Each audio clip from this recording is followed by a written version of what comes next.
सर्वांना माझा नमस्कार. माझा स्पर्धक क्रमांक आहे 40.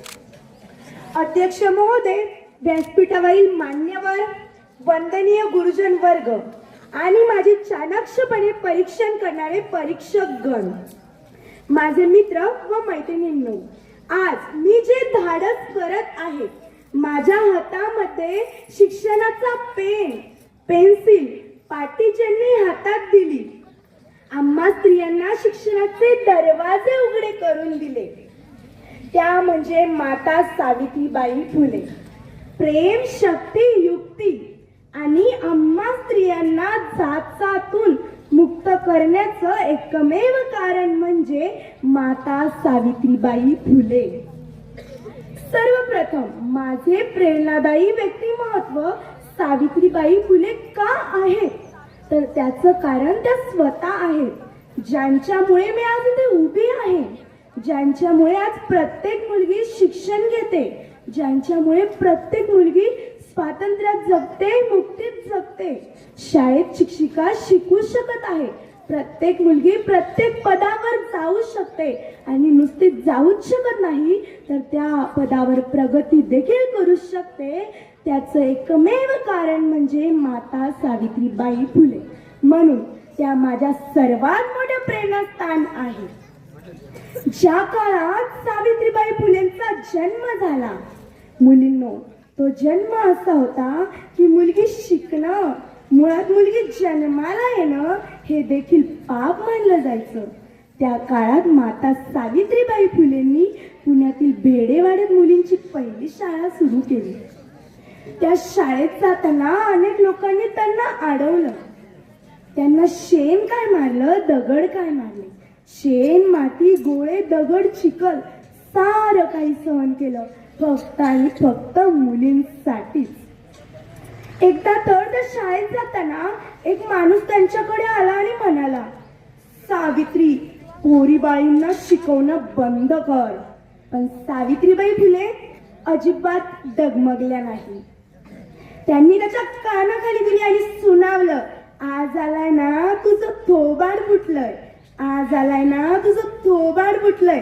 पण जर कधी उद्या इथे येऊन मला बोललास की सावित्री, पोरीबाईंना शिकवणं बंद कर, तर तुझ्या रक्तानं ही धरती रंगवी, तुझ्या रक्तानं ही धरती रंगवी. असं त्याला सुनावलं. हो, त्या शाळेत जाताना लोक त्यांच्या अंगावर शेण, चिखल मारायचे, पण त्या घाबरल्या नाही, डगमगल्या नाही. त्या स्वतःला म्हटल्या, मी साडी बदलेल पण माझे विचार कधीच बदलणार नाही. मुलगी शिकवण्याचा हट्ट मनात नेहमी धरलाच होता. मनात ठरवलंच होतं की मी प्रत्येक मुलीला एक ना एक दिवस स्वातंत्र्यात जगूच देणार आणि प्रत्येक मुलगी स्वातंत्र्यात जगली देखील पाहिजे. त्यांचा हा विचार, त्यांचा हा लढा आजच्या पिढीला प्रतिकूल परिस्थितीतही, वाईट परिस्थितीतही पाय रोवून उभे राहण्याची प्रेरणा देते. त्यांचा हा संघर्ष, धैर्य आणि शिक्षणावरील निष्ठा कित्येकांसाठी, अनेकांसाठी प्रेरणादायी ठरते आणि त्या माझ्या सर्वात मोठे प्रेरणास्थान आहे.